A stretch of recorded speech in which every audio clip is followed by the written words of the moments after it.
In today's video, I'm going to teach you how to set up payments in Big Cartel. This step is important because it allows you to start accepting money from your customers once your store is live. First, log into your Big Cartel account and open your dashboard.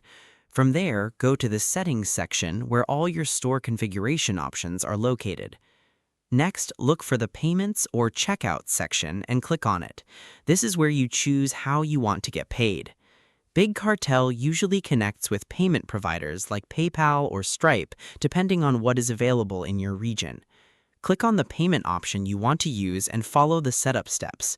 You'll be asked to log in to your payment account and authorize the connection.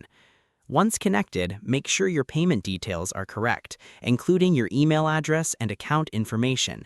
This ensures your customers' payments go directly to you without any issues. After everything is set, click Save to confirm your payment settings. And that's it! You've successfully set up payments in Big Cartel and your store is now ready to accept orders.